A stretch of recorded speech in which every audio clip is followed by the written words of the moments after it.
संबद्धता नियमावली हम अनुशंसा करते हैं, समझ गए। तो ये है 2-3 महीने में सरकार अगर ये लेटर पर मान गई, क्योंकि सरकार कहीं सचिवालय कोई भी कार्य सरकार का चलता है और सचिवालय के माध्यम से चलता है, सचिवालय लेटर दे दिया। अगर 2-3 महीने के अंदर अगर जो इस पर सरकार को नोटिस नहीं लेता है तो अगला मीटिंग सभी जिला के प्रत्येक विद्यालय से उपस्थिति दर्ज करवाई है। और ये दबाव बना देना है जो सरकार ये सचिवालय से लेटर देगा नहीं हुआ। एक और ग्राउंड है जो डिग्री वाला लोग चल गया, उसकी प्रक्रिया चल रही है, वेतन और पेंशन सब निर्धारित हो गया। तो हम लोग को एकदम संघ पर दबाव देना है। अब विद्यालय से संपर्क करके सभी आदमी को चलना है, और नहीं तो इसके लिए आप लोग और हम लोग सभी आदमी संग वाली को हम लोग नहीं मानते हैं।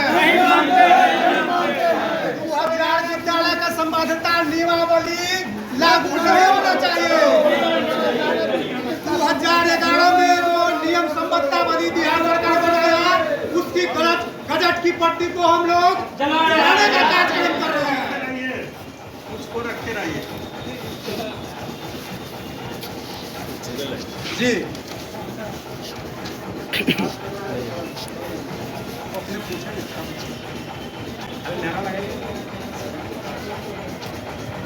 एक बार नारा लगाइए। 2011 नियमावली नहीं लागू होना चाहिए।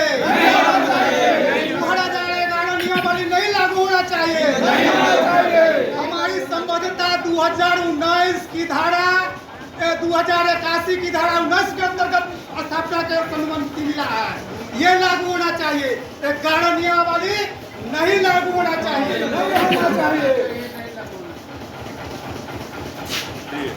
इतनी गर्मी में जो है आप लोग आग लगा रहे हैं, क्या कहना चाहेंगे, क्या समस्या है?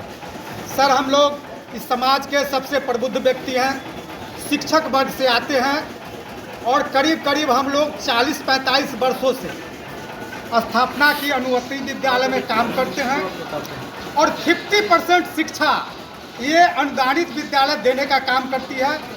जब सरकार के पास कोई व्यवस्था नहीं थी, उस समय से ये विद्यालय चलता है और हम लोगों को सरकार अनुदान देने का काम करती है। मात्र 6,000 रुपया प्रति व्यक्ति प्रति लड़का अनुदान मिलता है। इस पर वो भी 8 वर्ष 10 वर्ष का अनुदान बकाया रहता है। हम लोग की स्थापना की अनुमति 1981 की धारा 19 के अंतर्गत स्थापना की विद्यालय की स्थापना स्वतंत्रता धारक के रूप में मिला। सरकार क्या काम किया कि 2011 में यथा संशोधित 13 में ये नियमावली को समाप्त करते हुए और हम पर जबरदस्ती सरकार थोप दिया कि आप 2011 पर चलिए। 2011 पर सर क्या है कि आप 25 बिंदु को कॉलम को भरिए, ये मानक पूरा करते हैं तो आप विद्यालय चला सकते हैं, अंततः हम आपको कोर्ट को निलंबित कर देंगे। हुआ क्या, जो बहुत सा विद्यालय निलंबित हो गए। 775 विद्यालय थे बिहार भर में, से 650 विद्यालय को निलंबित कर दिया। कुछ विद्यालय जो मानक पूरा करते थे वो बच गए। सरकार पर दबाव दिया गया, धरना प्रदर्शन दिए, तो ये 1 साल के लिए अवधि बढ़ाया। ये 1 साल के अंतर्गत 25 कॉलम को ये पूरा करके 11 की धारा के अंतर्गत आइए, और नहीं तो पूरा ही आप लोगों के विद्यालय को समाप्त कर देंगे। तो आप लोगों से हम ये कहना चाहते हैं और मेरी बात को हाथ जोड़ करके प्रार्थना करते हैं कि हम लोग एक शिक्षक हैं और समाज के गरीब तबके से लेकर के और सभी वर्ग के बच्चे और लड़की को पढ़ाने का काम करते हैं। समाज में एक शिक्षा का रूप देना चाहते हैं। गरीब के बच्चे को सब पढ़ लिख करके भारत को एक विकसित राष्ट्र बनाए, ये मेरा सोच है। और मेरा पेट नहीं भर रहा है, हम अपनी पत्नी से प्रताड़ित होते हैं, हम अपना बाल बच्चा से गाली सुनते हैं कि आप क्या काम कर रहे हैं, हमको पेट नहीं भरता, हमको पढ़ाने लिखाने के आपको पास पैसा नहीं है। और सरकार ये हम लोग ये कोर्ट में भी गए, सरकार इस नियमावली के विरुद्ध में हाई कोर्ट ने सरकार को ये कहा कि नहीं, ये विद्यालय इस 11 के अंतर्गत नहीं चलता है, ये संबद्धता उपविधि 1981-19 की धारा पर है, आप इसको हटाइए और इस नियम पर विद्यालय को चलाने का कष्ट कीजिए। आप लोगों की क्या मांगे है? हम लोगों की मांग है कि हम लोगों की स्थापना पूर्ति 1981 की धारा 19 के अंतर्गत मिला। और हम लोग को अब इससे नहीं होने वाला है। अब लास्ट का कगार पर है। हम लोगों को पूर्ण सरकारी वेतन देने का सरकार काम करे, पेंशन देने का काम करे। ये जबकि इसी टाइप का विद्यालय मदरसा और संस्कृत विद्यालय था जो हम लोगों के ही समय से खुला और इसी नियम पर चला, उसको सरकार ने सरकारीकरण कर दिया। और ऐसे विद्यालय आज तक हम लोग वंचित रह गए। हमको सरकारी करने का हम सरकार से मांग करते हैं कि हमको सरकारीकरण कर दे, और हमारा दूसरा कोई मांग नहीं।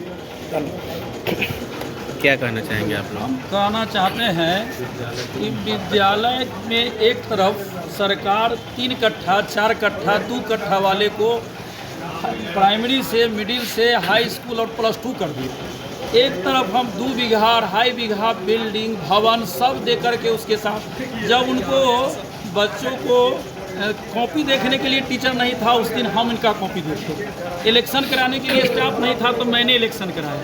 आज वह कर्मचारी बहाल कर लिए तो हमारे लिए उनको 2 बीघा ज़मीन चाहिए, 25 को इतना टीचर चाहिए, इतना ये चाहिए। ये सब नियम हम लोग नहीं मानेंगे। जब सरकार को हम समय पर काम दिए हैं, समय पर उसको इज्जत बचाए हैं, तो हमारी भी इज्जत उसको देखनी पड़ेगी। अगर ऐसा वह सरकार नहीं करती है तो इससे भी ज़्यादा आंदोलन तेज करेंगे। इनको हम वोट तक नहीं देंगे, इनको उखाड़ फेंकेंगे। यह अपने चाहते हैं कि घमंड में चूर है सरकार कि हम जो करते हैं सो सब सही करते हैं। ये घमंड इनका चूर हो जाएगा।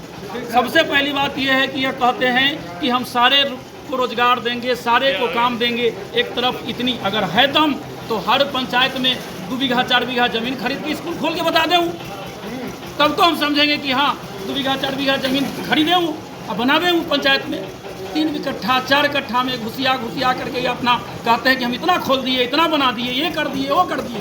ये सब बुढ़ापन है, ये सब इन पर लड़कपन है, ये सब मैंने जनता को ठगने का काम चल रहा है। नहीं परिचय परिचय मेरा नाम राजकिशोर प्रसाद राय है। हम जय गोविंद उच्च विद्यालय पकौली का प्राचार्य हूँ। और दूसरा परिचय क्या है? वित्तरहित विद्यालय है, अनुदानित विद्यालय है। हम लोगों को 8 वर्षों का अनुदान लंबित और अनुदान दिया जाए, सरकारीकरण किया जाए और विद्यालय का इंफ्रास्ट्रक्चर सरकार के द्वारा मजबूत किया जाए। 8 वर्षों से कभी आपने घेराव किया या फिर प्रदर्शन किया? बहुत जगह किए, पटना, हाजीपुर, कई जगह प्रत्येक 6 महीना पर आंदोलन हो रहा, लेकिन सरकार जू तक नहीं सुन रही है ना। इसलिए सरकार के विद्यालय के आधारभूत संरचना तो सरकार के द्वारा विधिवत होना चाहिए। सरकार आगे भी आपकी बात नहीं मांगेगी तो क्या करेंगे आप?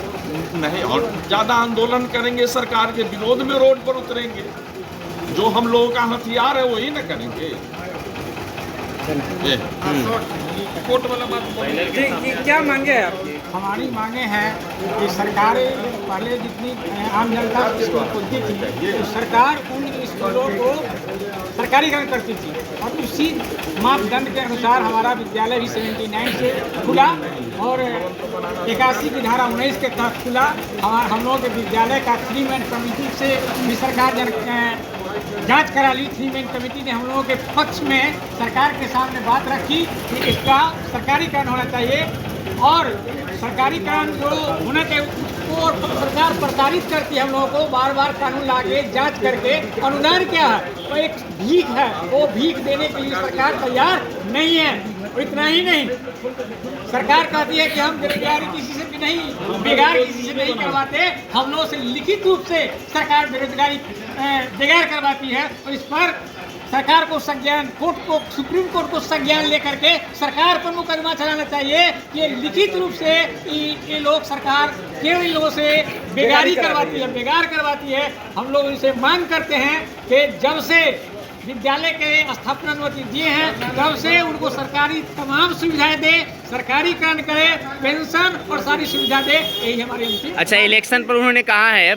आपके एक साथी ने कहा इलेक्शन पर कि आपने इलेक्शन भी करवाया है, तो मेरा ये सवाल है आपसे कि आप शिक्षक हैं या इलेक्शन के कर्मचारी? नहीं, आपने इलेक्शन में जाकर उनकी मांगों को हमेशा पूर्ति आप करते रहे हैं, जिसका वो फ़ायदा उठा रहे हैं। तो आप तो शिक्षक हैं, तो कहीं ना कहीं आपने भी जो है सो थोड़ा सा उनके सामने अपनी कमजोरी को दिखाया है। जिन्हें कमजोरी नहीं दिखाए हैं, ये राष्ट्रीय मामला है, इलेक्शन एक राष्ट्रीय मामला है और हम लोग राष्ट्रीय संविधान को मानने वाले लोग हैं। हम लोग संविधान की अवहेलना नहीं करते हैं। देश की जब सुरक्षा की बात आती है, देश के लोकतंत्र की बात आती है, तो हमारे शिक्षक बंधु बिना पैसे के तैयार रहते हैं। हम उनसे कोई युद्ध नहीं करते, क्योंकि हमको लोकतंत्र को बनाना है। भारत में वैशाली की धरती लोकतंत्र की धरती है, इसलिए हम लोग लोकतंत्र को बचाने के लिए उनको साथ देते हैं। जी धन्यवाद। आपका परिचय? मेरा नाम रामबच्चन शर्मा है। मैं अवध बिहारी जयप्रकाश बालिका उच्च विद्यालय मीनापुर हाजीपुर में शिक्षक हूँ और मैं लगभग रिटायर कर गया हूँ, लेकिन 46 साल से सर्विस देता हूँ। 10 साल रिटायर हो गया, उसको मैं फिर भी स्कूल जाता हूँ ताकि स्कूल बंद नहीं हो। उसको मैं चालू किया था और उसको सुखने नहीं देंगे किसी कीमत पर। सरकार नहीं मानेगी, सरकार के खिलाफ हम कोर्ट में गए हैं। हमारी डिग्री हुई है, सरकार नहीं, कोर्ट ऑफ कंटेम्प्ट करेंगे। सरकार को झुक करके आना पड़ेगा और कोई उपाय नहीं है। जी धन्यवाद।